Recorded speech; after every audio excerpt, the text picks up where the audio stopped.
outstanding women to inspire and empower you to grow professionally.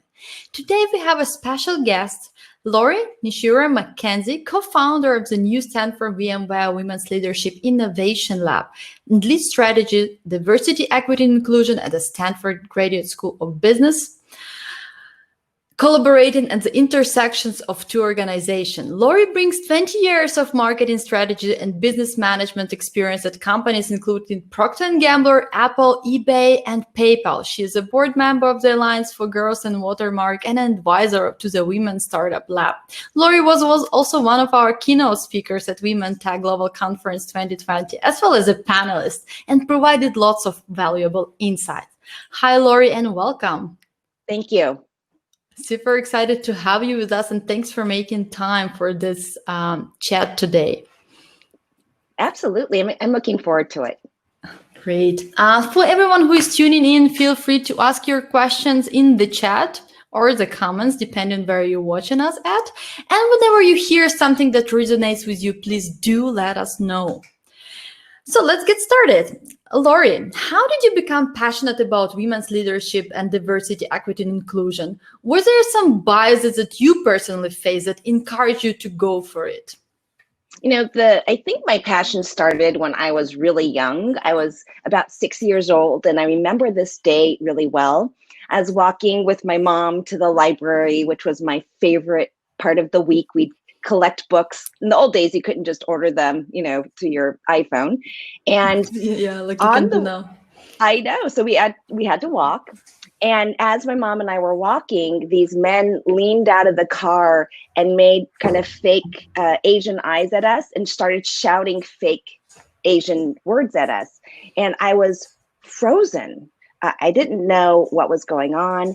And I remember clearly my mom, who never let us say a bad word, flipped the guy off. And I realized, wow, just based on the way I look, people will make all these assumptions about me and threaten me. And so I think what it did for me was make me realize, because of my mom, that we have to stand up to be seen as equal humans in the world. And so I think it got started early.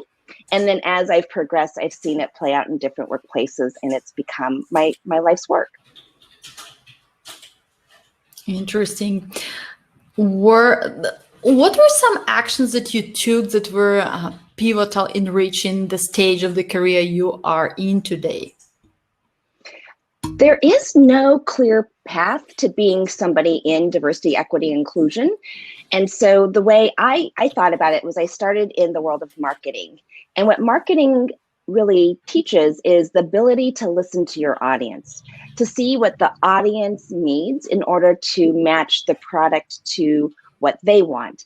And that ability to listen deeply, to really understand what's needed, is a skill I've then leveraged into diversity, equity, inclusion. I got this job at Stanford so that I could be around the best research and best experts, bringing my ability to listen to that. And I think bringing the two sides together, the ability to think about our audience, the ability to think about the best research, and then hopefully produce works that make an impact in the world.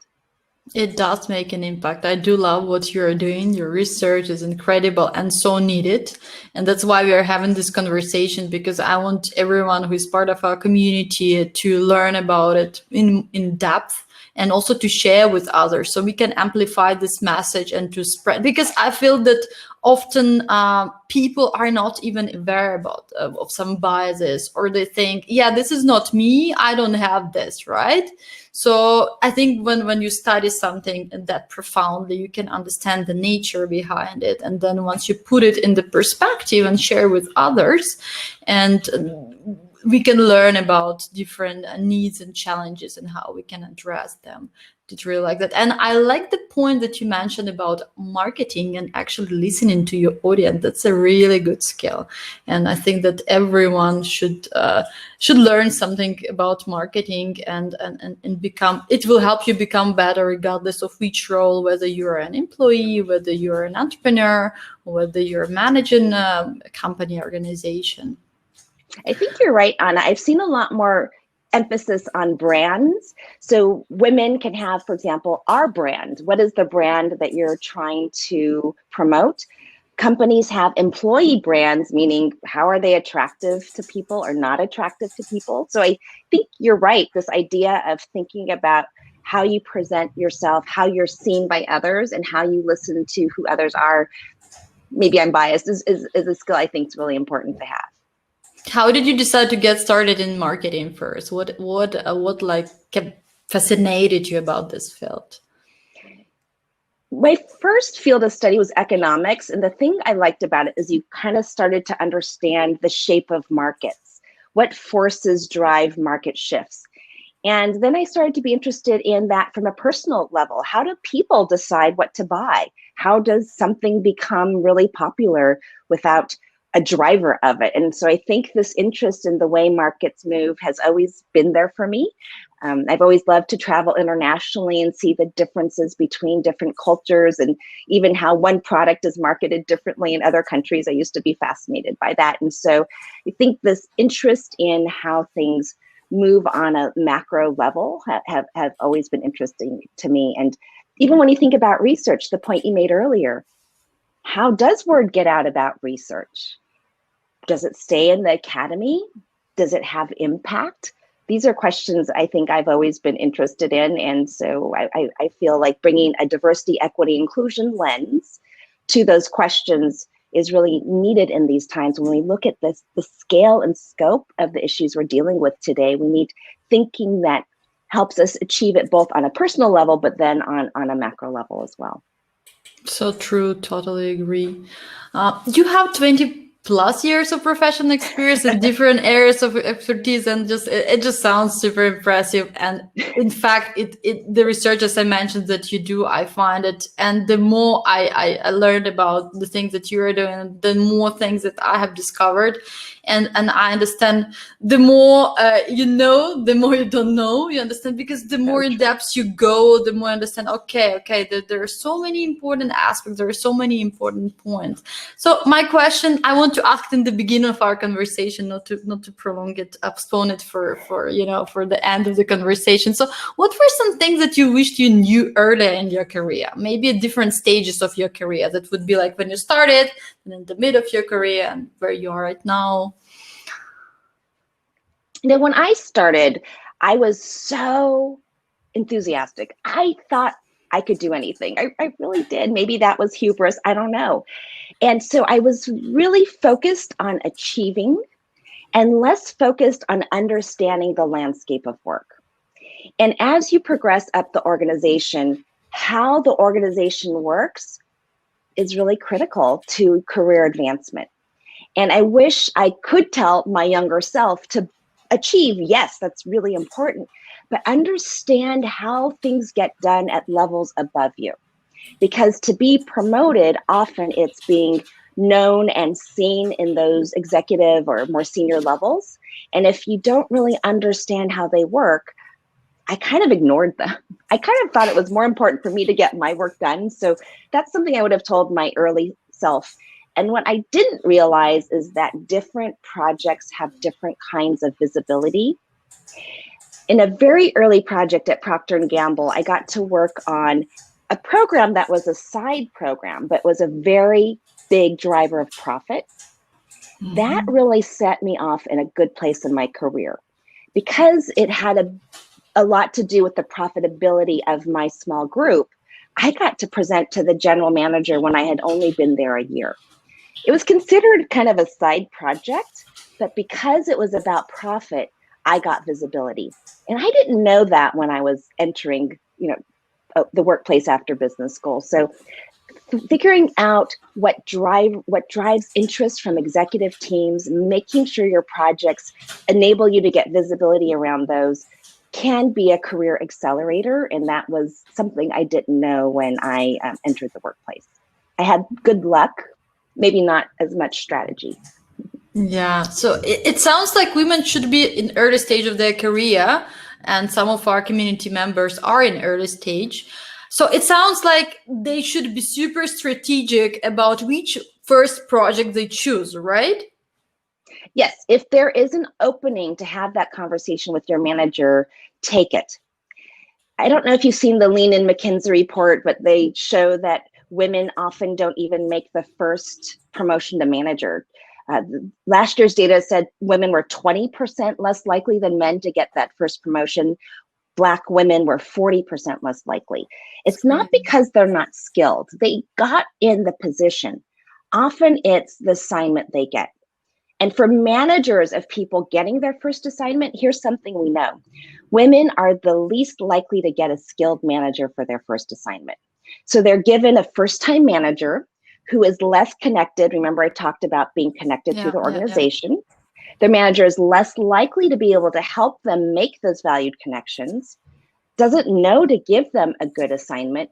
So bringing that all together, you could see that that first broken rung really happens because we're not giving entry-level women the right first assignments, the right first managers, and the accelerators to have them be successful in their careers. It's all fixable.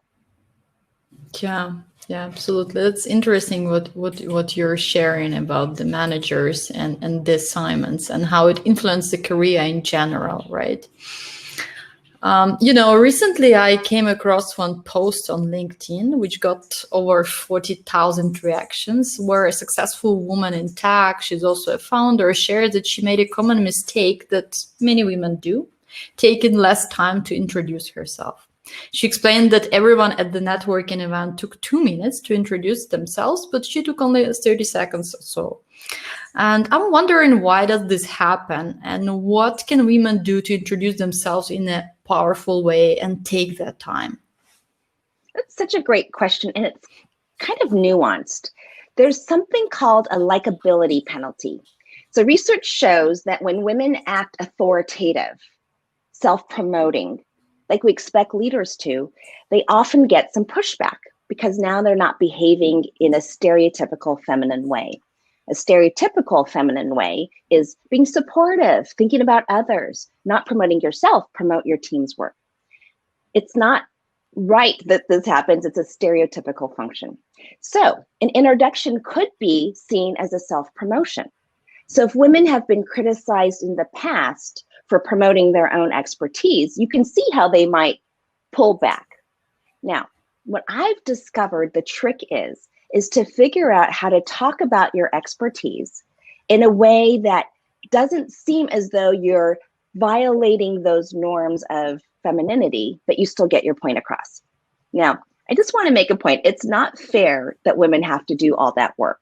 Men can just say, I led this, I did this, and not face, and well, white men can do that without facing any of the pushback. Yeah. So here's what I recommend. If you haven't thought about your elevator pitch, I would put some thought behind it, because it might make it easier for you to say it in those 2-minute moments than having to think of it on the fly. And if you're trying to think about this likability penalty, what I've noticed, if I talk about achievements in kind of just a matter-of-fact way, people are less likely to think of me as bragging. So I might say, my name's Lori MacKenzie. I am the co-founder of the Stanford VMware Women's Leadership Innovation Lab at Stanford University. We believe we can bridge the gap between theory and practice to accelerate change. And I'm the lead strategist at the Stanford Graduate School of Business, where we're trying to reshape what it is to be a leading organization in the world to develop purposeful and principled leaders. So those are facts. They're less likely to sound like bragging. Now, again, it's not fair that we have to be so careful, as opposed to if I said, I'm really considered one of the leading voices in gender equality in the country. I should be able to say that, but maybe starting with the data will enable your elevator pitch to be heard. Again, it's extra work, but what I found is it's really important to be seen as your expertise. So don't pull back, just think about how to deliver it. I like that. And I like how masterful you used the words we. right? You started with I, my name, and then you say we help, we do this. You projected basically already. People start to think, to imagine how they could be potentially, how they can receive value from working with you, for example. Oh, that's interesting, actually, what they do, what they like, their organization, what the initiative does. So basically started with hey, my name, or I am, hello, and then projecting it what we do as an organization or as a company. And then there are great examples that you shared, and yeah, unfortunately women have to do this, otherwise they won't be, as you shared, like ability penalty, they can receive that. And I, to be honest, I've been also using the strategies that you shared in we. I was running. No, I am still part of the Founder Institute, a promo for Founder Institute. Yeah. Well, there you go. Well, and basically when we were pitching to people, to like, what do you do? And I would also say we help talented and motivated founders to start and run successful companies. So we also were using not I person, but saying we, and that came kind of unnaturally because we have a global network. But yeah, now when you are explaining all the things, and I start to think and understand more why this happens, and I think it's really useful for everyone, regardless whether you are the at the beginning of your career or where you're already senior. And yeah, because we still introduce ourselves, whether online or offline, we still do that. And Anna, I love what you said, because you didn't go one way or the other. You skillfully blended the two. Sometimes women go too far and they only say we.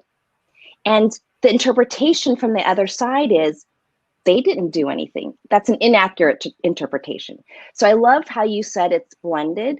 I am the co-founder. We, right? So it's what's called self-monitoring. It's using both skillfully, not automatically, can help you be seen and heard the way that has the most impact. Yeah, this hybrid model, right?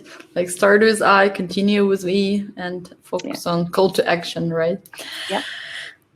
Right, that's super interesting. I'd like to move into the leadership and the definitions and the words we use. And more often than not, people tend to favor this narrow definition of leadership, which often has the agentic traits of leadership, like independent, big thinker, risk taker. And the stereotypes around men are more aligned with this definition. How organizations can recognize and promote female leadership, especially when it comes to tech and female leadership? How can women achieve a leadership position in predominantly male field? That's a great question, because you're talking about stereotypes. The way stereotypes influence our decision is it makes people seem more suited or less suited for a job without us knowing it. So when I say the word chief technical officer, and you close your eyes, what kind of person comes to mind? Probably a tall man, right? Not even but probably my already since I met some female CTOs, it's already mixed. But yeah, yes. Of course, naturally, like it's like hard to find. Just you need to cherry pick these female CTOs, right? Right, like Megan Smith, who was CTO of the United States, right? But still, when you look at the percent women CTOs in the US, it's under 5%, right? I think the worldwide the situation is the same. So yeah. So what happens is whoever looks like your stereotype gets a pass. Oh yeah, there's a CTO. I'm going to listen to that person. Whoever doesn't match that stereotype, oh, is Megan Smith, did they say she's CTO of the United States? How did she get there? Is she qualified, right? Yeah. You start putting someone through more scrutiny when they don't match the stereotype. So part of what you're talking about, Anna, which is really smart, is if I say a CTO needs to be a technical expert who has the ability to pull together teams to solve thorny technical issues. I've just broadened the definition of success from not just being drives outcomes, technical lead, brilliant. I said also must be skilled at bringing together teams to solve issues together. By broadening that definition of success, I'm less likely to fall into a stereotypical response. I might think a little bit, use my slow thinking brain about all the kinds of people who curate great technical teams, who are technical experts. And by broadening that definition of success, I'm more likely to see the talent that I might have overlooked if I only said, I want a CTO to be the person with the most patents. Right. Right? So by broadening definitions of success, more people come to mind. And hopefully the women who might not have, for example, had as many patents, because there's bias in the patent process, can now be seen as a candidate for success. So that's what you skillfully called broadening the definition of success. So more women or people of color or people from other national origins can be seen. They have the talent, but they're not able to be seen when we define success very narrowly.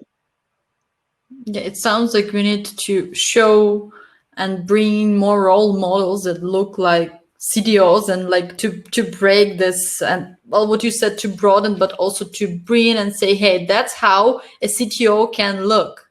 Like, don't think only about the male, white male CTO, and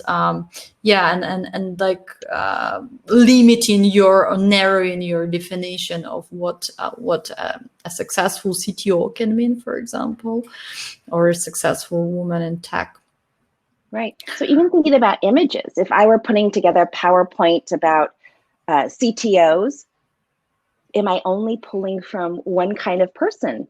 Am I thinking, oh, Megan Smith, right? So how we make these automatic assumptions, we should try to catch ourselves and say, how can I broaden the role models that I'm bringing into things like panel discussions and to images? Because as you said, it can slowly start to reframe success in our minds, but also be, I guess, fodder for justification. We say, no, I think we should consider this skill set as well. Look at the CTO discussion we just had.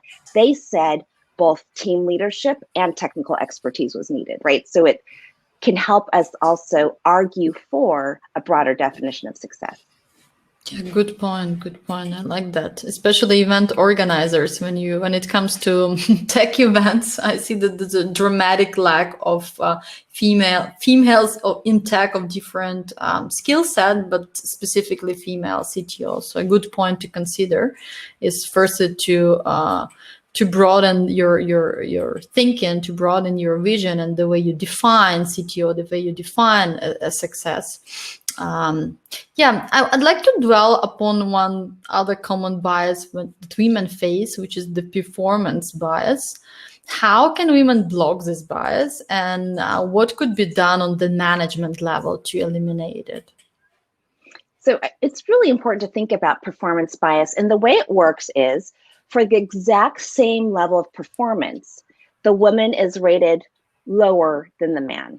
And I've heard this on some technical teams. When the women present their code, they are told to go rework it. And the men, even if they have the same number of issues, are told, oh, fix those, but here's the next level. So what happens over time is the man seems to be more productive than the woman, but what's really going on is her performance is being questioned and scrutinized much more than his is. And then over time, when the organization says, oh, who's your top performer? He looks like it, even though she is performing equally well in the organization. You see this in resume studies as well, where two equally qualified people, right? The man is more likely to get the job if the field like tech is male dominated. So what can women do? One thing is to really promote your technical expertise on your resume or LinkedIn profile. You said the point earlier that women tend to take less time when they make in-person introductions. Women often also put less technical expertise when they are presenting themselves in written format, for example. They might focus more on skills like bringing the team together and less on the technical issues or expertise that they have. So one way you can try to, at first, limit the bias from affecting you is making sure your written documents fully capture your technical expertise.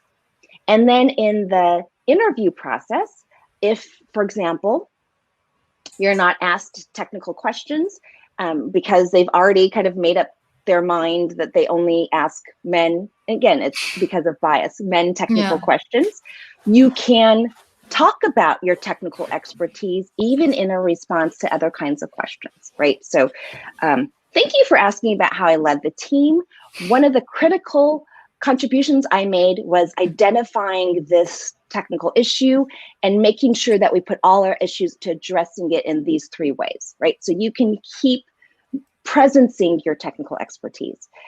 For managers, one way to prevent or to mitigate bias is to be really clear about the criteria you're using to evaluate. Because what I was just describing is that men and women often get evaluated differently. And by holding the bar steady, that's one way. And I'll give you an example.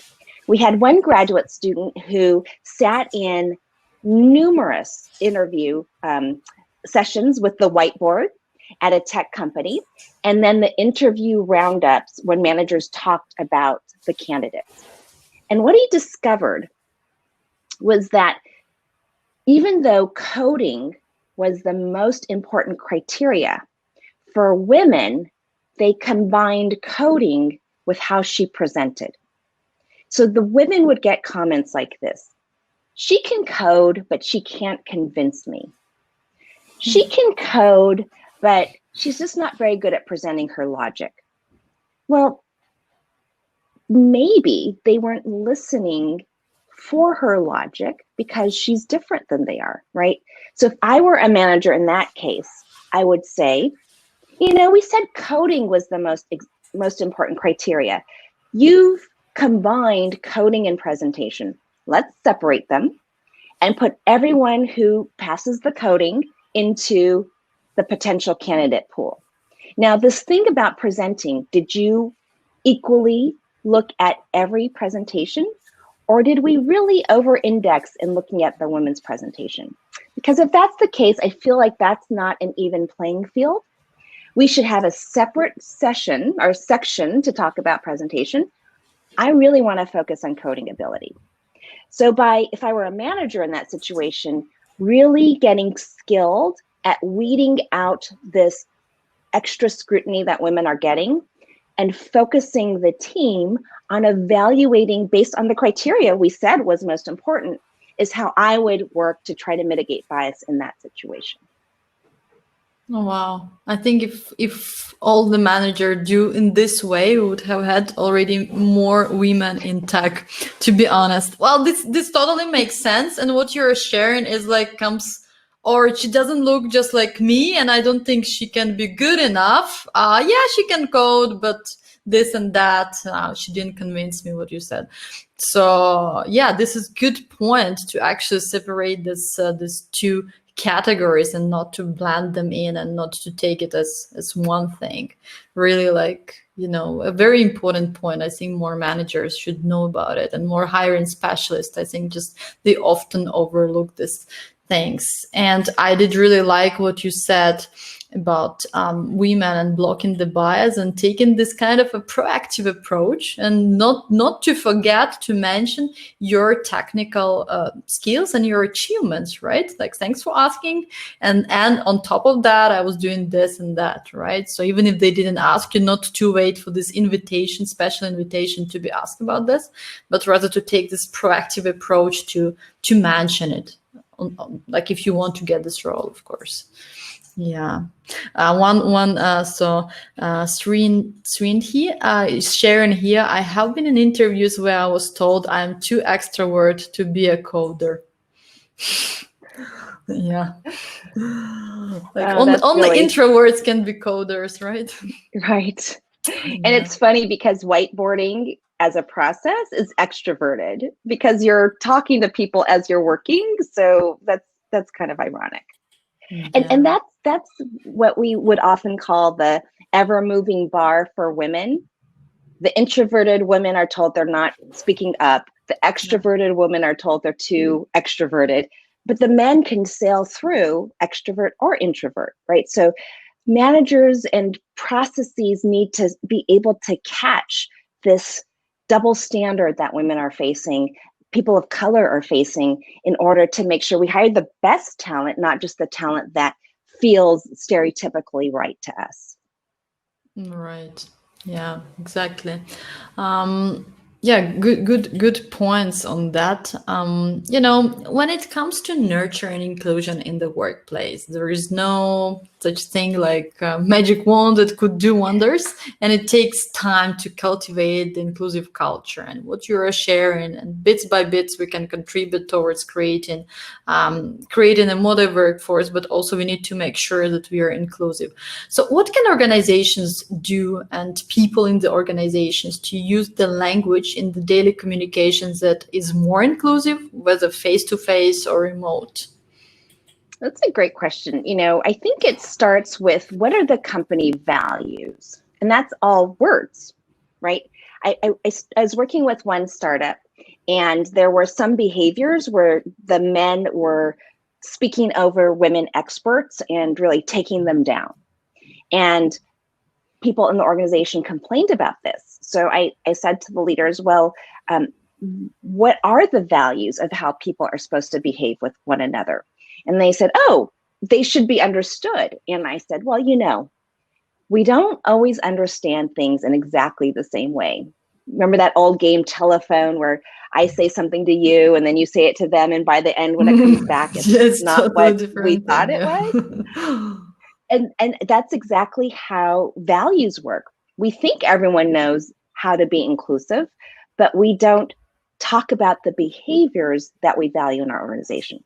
So in team meetings, for example, we know that if you're inviting 6 people to your meeting and their time is really valuable, isn't it interesting that in general, we tend to hear from 3 people 60 or 70% of the time? That means the other people are playing these minor roles. So in team meetings, some of the language of inclusion might be what I call soliciting information. Instead of letting people compete to have the most say, what if it were the team leader's job to make sure that we heard from everyone in order to come to better decision making? So language that solicits could look like me saying something, Anna, I love the way that you've thought about this global community of women. Could you share your experiences in starting that in order to drive this conversation forward? I've just elevated you. I've let everyone know your expertise, and I've given you the stage. Those words are the language of inclusion. Elevating people, creating a stage for them, and making sure that they have time and space to speak. Another phrase I've heard is a negative question. So oftentimes people align really quickly, especially if a leader has an idea. It's called group think. We all tend to want to agree. One very inclusive thing to do is to ask a negative question. Could someone tell us a reason why we shouldn't do this? I've just opened the door to letting someone disagree with me with respect. It's called psychological safety. The idea that we can criticize ideas, not each other, in a way that then I'm not kicked out of the meeting and told never to come back, right? So part of the language of inclusion is allowing space for dissent in a respectful way, instead of going to group think. And in group think, the dominant voices tend to be the only ones that we hear. And that's a really good strategy. And I think it could lead to better decisions and better products or services in the end, because especially when you have a diverse group of people, probably someone will have something and say, well, I'm thinking that for this reason, we shouldn't be completely, totally, or now go for it. So I think the more diverse team you have, there could be different opinions and the better products you can make, because you, like right now we live in a global world, and especially in a virtual world, right? And like when everything, like the borders have been like smashed, and like, Right. yeah, it's a very interesting moment we live in. But what I want to say that it's more than ever important to include a diverse group of people, so you can make better products, better services for the better outcome for the humanity, especially when we're looking on the lookout for finding the remedy to battle COVID. So I think that this is more than ever to include and to value the diversity of thought. I agree. And even if you have people with different perspectives, experience, and knowledge in the room, if they're not being heard, you've kind of wasted the opportunity. Yeah. Yeah, no, should be very attentive not to do that. You have these people, so make sure their voice is heard, so they can contribute towards making something better.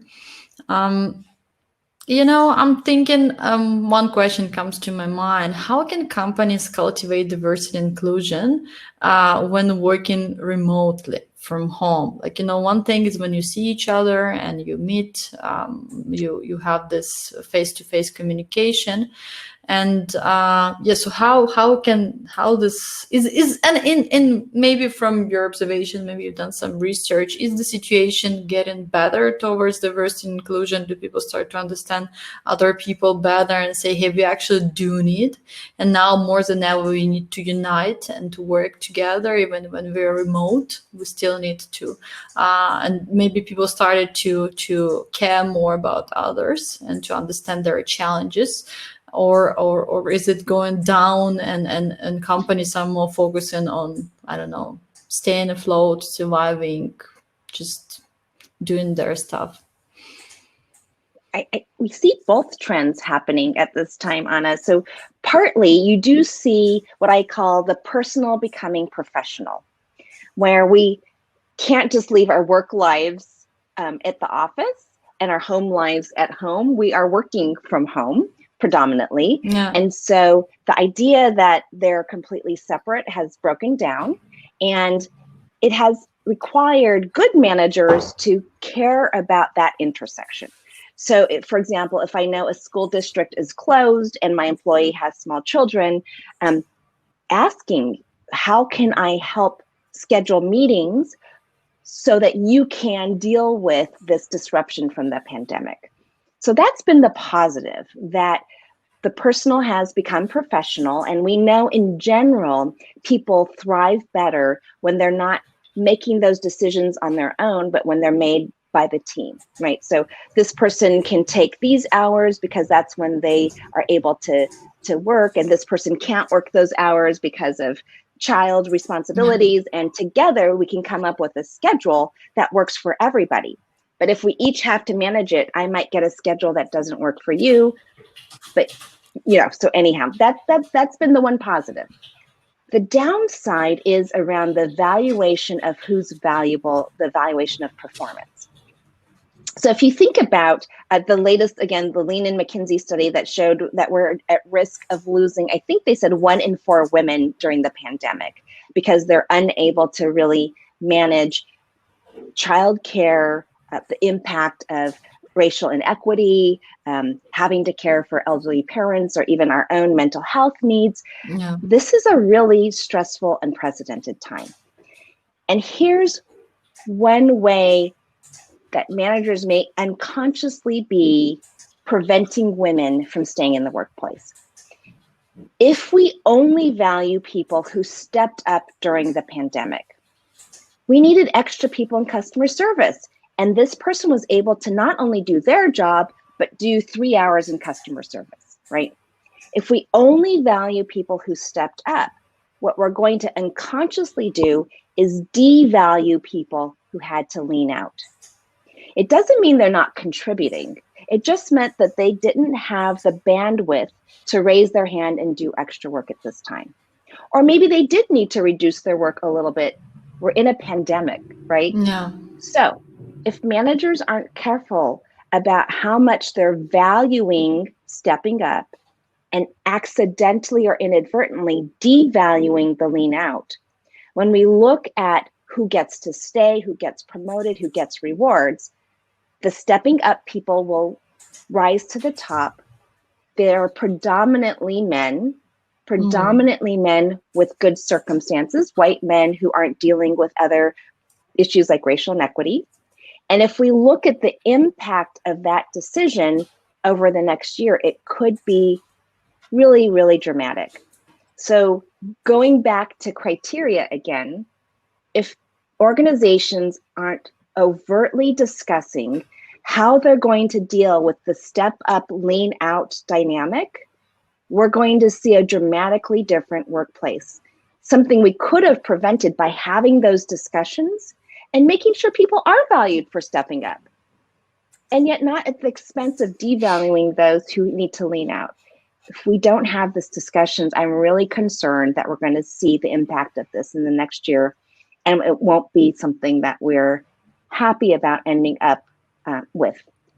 I hope these discussions are happening because, I wouldn't want to see down, women are becoming less in the tech space that we actually are now. Because as you said, there is too much on women's shoulders, and I can feel it on my shoulders as well. Being a woman, being a mother, being a wife, and a friend, many things, so many roles, many hats we are wearing as women, and we need to balance it, and we need to deal with different situations. And I think for everyone faced challenges during this pandemic in one way or another, but women are definitely more affected, and there are many stats who confirm these facts. So I think that this conversation should happen in the organizations.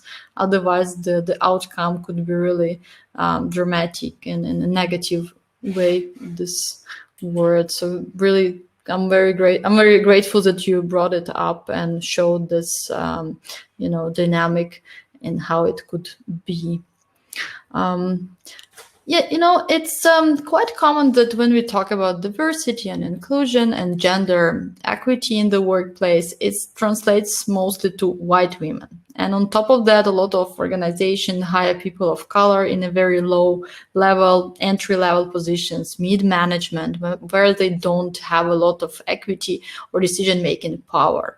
What could be done about that? This is such an important point, and it's one that one of my colleagues at the lab studies deeply. Her name is Dr. Melissa Abad, and she does work specifically on women of color in tech. Now, here's one of the things that we don't recognize. If a woman of color has navigated all those barriers and made it into the workplace, she has wisdoms that are far greater than her technical abilities. You see, if someone else sails through the system without a single hitch, they don't know that much about how the organization really works. But if someone has had to do all this extra navigating, they have all this insight into the barriers, the way promotions really work, that if the organization's leveraged, they could produce better run organizations by leveraging those wisdoms that not only helped women of color thrive, they would help everyone thrive. Who wants to be in a workplace that only advantages one kind of person, right? So here's some of the wisdoms we can think about. We often undervalue how networks influence our decision-making. That we trust people so much more if we have a personal connection. So when someone's up for a promotion and they have that acceleration of, I trust them, I know their work, I feel confident voting for them, we often don't realize that we're giving extra points to people who we're closely connected to in our network. And if we're one of the people who is closely connected to leaders, we might not even notice that we've been accelerated by that. We might say, no, I'm just really talented. I've worked hard for this, right? But if a woman of color who's been excluded from those networks sees this dynamic and has figured out other ways to position herself for success. She has so much insight into the way the organization runs that if leaders listen to that and redesigned access to key projects, promotions, spending time with leaders, they would broaden their bench of talent. They wouldn't just rely on the one person who happens to make their way to the top. They would be curating a larger, more diverse, more talented bench that's promotion ready. So one of the ways that we can think about the value of diversity is not only the great ideas that we get from people from all different backgrounds, but getting access to the hidden rules of work so that we can redesign the overt or explicit rules of work so they work for more people, not just the people who happen to look or be like the leaders in our organizations. Yeah, this is a really good advice, and I think that by having women of color in a driver's seat, we can really change the game in a positive way. And as you said, they have learned so much because they've navigated and encounter different challenges, situations. So I think there should be, and I hope there will be, and I want to believe that Black Lives Matters movement is raising awareness about very important matters, in a sense that there should be more women at different industries at the management level, and being active part of the society community. And I don't know why it didn't happen before, because it's like should have been already years ago.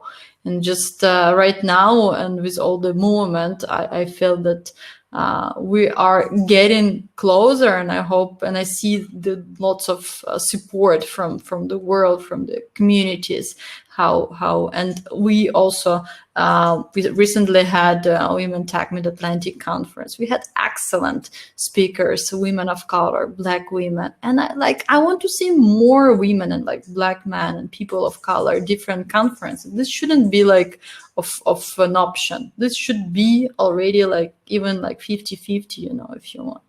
So, and I want to see more positive change, and we are working also as an organization in that direction. Here are questions, many questions, and before we send our final message, I would like to ask some of them. Here's a question from Pinar: how to differentiate a gender-biased feedback from a genuine one that would help one grow? As in, how do you know if you're simply not good enough because you don't fit into the stereotype for that role, or you really should take that advice seriously and work on yourself? Since you have both mentioned women get criticized for things men tend not to. That's a really great question. It's very nuanced, isn't it? There's kind of two sides to it. One is, how can I differentiate between biased and genuine or authentic feedback? And then at what point does it become, that you're spending too much work dealing with the gender stereotype, and what could you do about that? So to differentiate between gender biased feedback and feedback that is authentic, I often think about what the goal of the feedback is. If the goal of the feedback is to correct something you're doing that's really not germane to your job. So for example, if someone says, in meetings, you really speak up too early, and I feel like people think you're self-promoting. Notice the person hasn't said anything about whether your ideas are good, whether your presentation has had an impact, whether what you're saying positions you as successful. So one of the things I try to do is separate and listen for, does this really have to do with the job? Or does it sound like kind of the wrapper around the job, which might be gendered? If I think it's the wrapper, I might start to ask some questions. Thank you for the feedback. I just wanted to ask some questions about how you came to, did I hear you correctly in saying that in team meetings, really people who speak up early aren't really welcome? Can you tell me a little bit more about that, and who does speak first then, if you're saying speaking first isn't valid, right? Yeah, So yeah, I would try to get underneath that, yeah. because sometimes there's a grain of gold inside of it. What they're saying perhaps is the perception is running them the wrong way, not what's happening. Now, it's unfair that I have to deal with people's perceptions. And yet I know that I could develop some skills to be more effective in those situations, right? So remember, Anna, you talked about communal and agentic, the Yeah. we versus I. I think it's great that someone speaks up first. One of the things, depending on how big the meeting is, I might say, for example, I'm so glad you brought up that point. That's critical. Here's what I have to say about it. That's this balance. So if it's that it's being perceived that you're not being effective, but you get an inkling because you've done some probing that it's gender bias, I might just pull some tools out of my toolkit to try to deal with the perceptions, because I want my ideas to be heard. Again, unfair that we have to do that extra work. Now, I think the second part of your question is, when does it become that you're spending all your energy dealing with those kinds of biases and feeling you're not able to spend your energy doing the good work that you need to do? And that's a decision everyone has to come to for themselves. It's kind of like a pro-con checklist. When I worked at one company, I got this really great advice. They said, I get this company's not a great fit for you, but it's a great company. So do you have a checklist of all the things you want to take from this company? What skills you want to develop? What projects that if you had and you decided to leave, you could say, I got everything I wanted from this company and now I'm ready to go. And that was really great advice for me, because I wasn't a long-term fit for that company, but I did make sure that my skill set was bolstered in the way that I wanted and why I went to that company in the first place. So that was useful advice. I hope it's useful for you as well.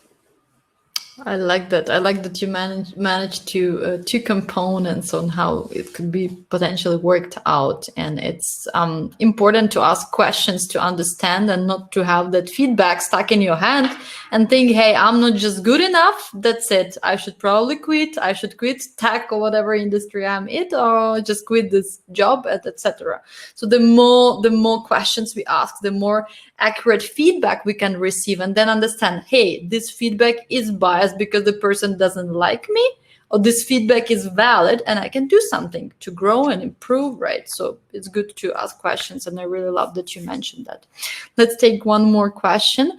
I've noticed, here's another question. I've noticed that women tend to put pressure on themselves to be perfect in their job. Like they have to know everything about the field in order to be taken seriously. I know personally I have this fear that people won't take me seriously if I slip up. How do you combat thought of perfectionism? That's a great question. And I think you might have heard of the phrase, perfection is enemy of the good, right? Yeah. And I've even seen some work that says perfectionism is part of kind of a racist culture, that who gets to be seen as perfect. That very idea of perfection eliminates people from being seen as the top in an organization. So perfectionism is something that is mostly problematic. Now, what do you do for that about yourself? Sometimes I think about the conditions of success. Sometimes the conditions of success include having what some people call a posse. Some people call it your personal board of advisors. There's many names for it. Often the way we interpret what we're seeing puts us in a less good light than we really are, like those doubts. Maybe I can't do something unless I'm perfect. Yeah. When you have a group of people that you can trust and who will bolster you, you're more likely to take those risks. So if you wanted to do something for the first time and you were nervous because you were a perfectionist, ask, what are the conditions I could build in order to do that anyway that will kind of grease the slide for me to do it? One might be asking someone to coach me on my presentation. Another one might be a really powerful introduction that positions me for success. Another might be asking a friend to ask you all those questions you're afraid to be asked and practice answering them thoughtfully. So think about the conditions of success and how to set yourself up for success as opposed to focusing on being the perfect person for the job. Good and wise advice. And here comes, since we already touched success, my question before we say goodbye is, how do you personally define success? And do you consider yourself to be a successful person? Wow, that's a big question. For people who are motivated by mission, and I think many women are motivated by mission, wanting to make a difference. How I measure success is how I've had an impact. I think in my younger days, I viewed impact as maybe how many people I managed, how big my budget was, how many people listened. And I'm starting to redefine success into the quality of the relationships I have. Do I really reach out to people who are excluded from networks and spend time with them and elevate them? Even if I never get known for this, I know that I've been that kind of person. And so I've been redefining success for myself as the quality of the important relationships I have and how much I invest in them and their success, as together we move forward towards my mission, which is a world where all workplaces value their employees so that their employees thrive. And whether I'm successful, I would say at the current time, yes, because I'm really focused on the important relationships in my life and having them thrive and work. So thanks for that big and challenging question. That's a beautiful definition of success. I do really love that. Never heard of this specific. That's why I was curious about your own definition. And I really love what you're doing, the way you're doing it, the energies that you are putting, the impact that it is making when you spread the word about the research that you have conducted. And I think that more people should know, and more people should try to understand the reasons behind the bias, try to change the way they think and the way they perceive the certain things, because we do have unconscious bias, but we can work on it, right? Because we can change things for better. The way only we can do, right? The way you can do, the way I can do, the way everyone who's listening to us can do. And I'd like to thank you for this. This is super engaging and interesting conversation. We've been receiving lots of feedback. People are thanking us. This was awesome. Good points. Thanks for the interview. Yeah, I did really enjoy, Lori. It was great. And we're looking to having you as a speaker at our future events. We are going to have global conference again and more events. And thanks a lot for your time. Keep up your fantastic research. Checking. One thing that I'd like to mention before we say goodbye, a great course that you did, Women Transforming Tech. I urge everyone to watch, and where Lori is sharing about breaking the bias. And there are good points on sponsorship, on networking, a great course on LinkedIn, and you can watch it, and it's excellent. I think everyone can take something new and some good tips, some good tools, strategies, techniques, and take something for themselves. Thanks, Lori. Thanks for having me, and thanks for making this amazing network possible. It makes a difference. Thank you. We also have now a networking, who is everyone who's listening us on, who's joining us on Hopin. You can join the networking area. Lori, if you have some time, I know you're super busy, but if you have some time, stay with us. I know that people would love to meet you, and you can have just a quick chat with some of our community members. And yeah, if you can, please stay. If not, see you and have a great day. Thank you. Bye-bye. Bye. So, thank you everyone. I did really enjoy how active you are today, and I see many people are joining us from different parts of the world. London, Nigeria, I saw in the beginning. I see also Armenia, US, Texas. Wow. Super diverse in Indonesia, Peru. It's great. I hope the time fits you and you join us. People are saying that it's a great event. Thank you very much.